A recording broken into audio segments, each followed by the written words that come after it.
So let's jump right into it. Now, 2020, the year of COVID. So when I started teaching, that was my first year. August came around, we were told we are going back to school, but it was going to be virtual. My district didn't start school until September 2020. Why? I don't know. I mean, we would have hoped that we could start in August so that we could at least get out in May, but we didn't get out of school until June 15. Keep that in mind. So we didn't get out of school until June. Now, with that being said, it was just like, why are we starting so late for what? I don't know. I don't know. But we didn't start until September, and it was strictly virtual. And it was hard because I teach second grade, and if it was hard for me, I know it was hair pulling for kindergarten and first grade. Now, keep in mind, your kids may know how to work an iPhone, but to learn how to work passwords and all of this stuff for a tablet or a laptop is another next level, especially for kindergarten through second.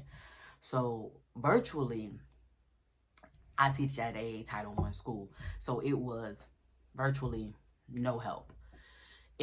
And those parents that did, more power to you. Praise be to whoever you know, because you were God's gift, really. Because virtually, I had 22. I had about 22 kids on my roster virtually, and on a on a good day, I got half my kids to show up. On an average day, 8 out of those kids would show up. And this was virtually. These kids were sitting at home with their parents or whoever was at the house. They was home. So for that to be for the average to be 8 to show up was horrible.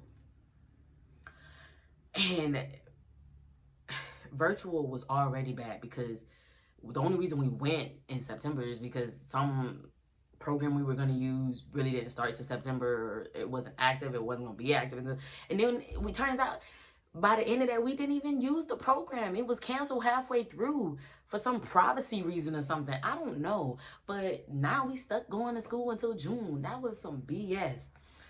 Then a week, like maybe a few days before, a week before, we found out we going hybrid. And now I'm in a hybrid teacher because I'm like, okay, this might be a little better for me because now I get to actually, be in a classroom with kids. Wrong. Anybody who taught hybrid, please leave a comment down below on how your district did it, how your state did it, because how my district did it, and maybe even how my state did it, never again. So for hybrid, we split the roster. I have an A-day group and I have a B-day group. So now October comes. Mind you, I didn't find out I was going hybrid until like a week or a few days prior to. What sucks about that is you can't really get prepared, and nobody really comes to help you get prepared on how it's supposed to work. They don't give you a rundown on how it's supposed to work. They just tell you the gist of it. Got a group of kids that's gonna come on A day, a group of kids that's gonna come on B days, and then you have virtual on Wednesdays. They don't really help you figure out a process for how to really do this and really help and benefit these kids. So, especially at my school, at least. I don't know how it is at y'all's school, but this is me validating my experience. If you want to validate your experience, please leave a comment down below. So, fast forward to hybrid, I have a set of kids that's coming on A days, which is about 9. Set of kids that's coming on B day, which is about 12. So, I have like 9 on Monday and Tuesday. Then I have a virtual day on Wednesday. Then I have about 12 on Thursday and Friday. And my Thursday and Friday kids were pretty consistent about coming to school. And then my A-day kids, not so much. They at least come one of the days. And they didn't even show up for the virtual day. I had 22 kids again on my roster for hybrid because it kind of changed because of the kids who got sent back. So I had I had a good 22 kids on my roster for hybrid. Half of the kids never really showed up for their days, and then when it came down for virtual day, when you're sitting at home again with your parent, Nobody showed up for about 8 kids out of 22 kids. So it was dumb again. And being someone who has to try, being the teacher, you have to try to get their grades in. If I don't have grades for these kids, they don't even show up for this stuff. I don't have grades for them. And then you got admin and all of these other people breathing down your throat like, why is there no grades? Why is there no grades? You don't have enough grades. These kids ain't never here. What you mean why I don't have enough grades? They're never here. What do you mean? It's like no understanding. You keep saying grace, grace, give everybody grace. Where's my grace?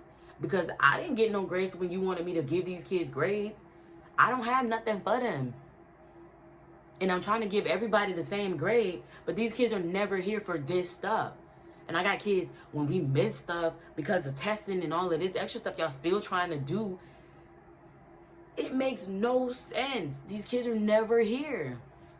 So hybrid was I'm gonna go on and say that shit. That shit was fucked from the jump. It was fucked from the jump. Period. And then you fast forward into January where now they want to come back face to face. You want 22 kids sitting in my class for COVID. Sitting in my class for COVID now. Praise be to God, I didn't catch that foolishness.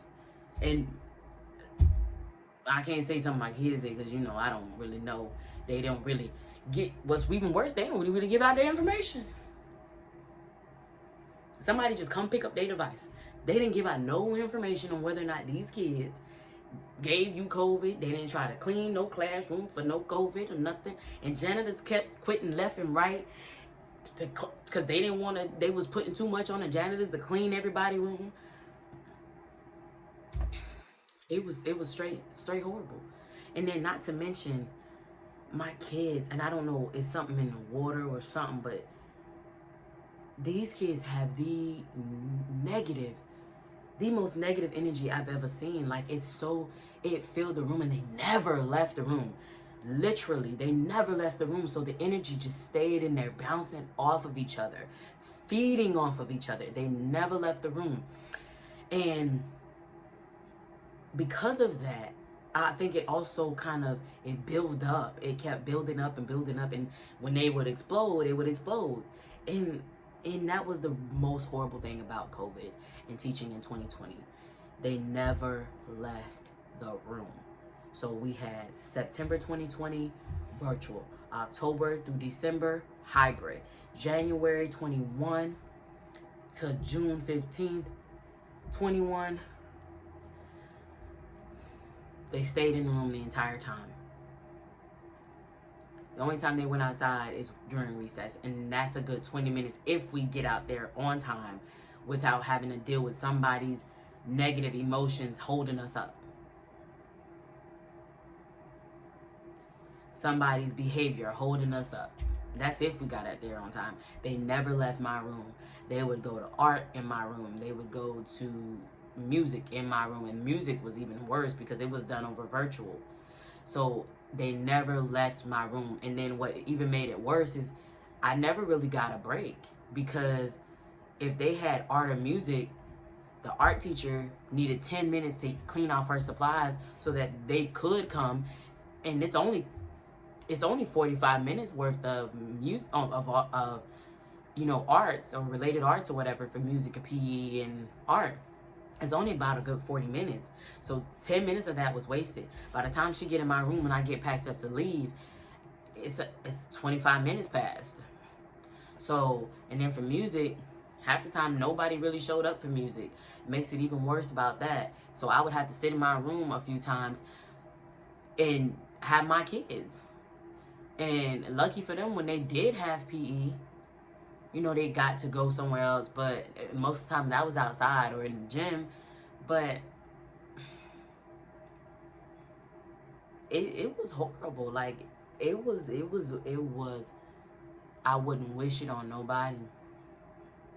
It was horrible. And what made it even worse is how we learned to teach was not how we were able to, how we learned how to teach was not how I learned how to teach was not how I was able to teach back in 2020, 2021 year. It was the worst thing ever. it completely drained me. Completely drained me. And it really showed how strong I was actually, because there was some times that I wanted to break. And I'll talk about those in the next video. And man, one wish it on nobody. Imagine going from virtual to hybrid to face to face with kids who are so emotionally draining. Not understanding how much this is affecting the teacher you have in your class, how your behavior is affecting your classmates, not taking into consideration any of that. I mean, I get that they're 8, but Jesus, they smart enough to talk back and be disrespectful. You would think they'd be smart enough to know how their behavior is affecting everybody else. But it was a lot. I mean, bless their hearts, you know what I'm saying? Because individually, they're likable kids. Together, they was hell in a handbasket. Wouldn't wish it on nobody. Telling you that right now. And there's some teachers who got my kids now from last year going through hell again. And they just be looking at me like, I wish I was you this year, because you are so happy and smiley and cheerful and just bouncing through the school. And I'm walking around here like I'm dying. These kids, they really didn't learn much. And they're doing the same thing they did the year prior. So it goes to show it really wasn't me. It's just them. And it's kind of sad too, because they miss so much and they're not gonna realize how detrimental they are being to their education until it's too late. So when you miss the basic stuff, you have nothing to build on.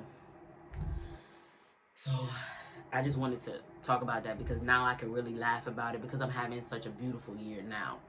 Like, I'm having a really beautiful year. And like I said, those kids individually, they could be reached, but when they're together in one room, like I said, nothing but hell in the handbasket. But I will see y'all in the next video. Stay on the lookout. Y'all be blessed.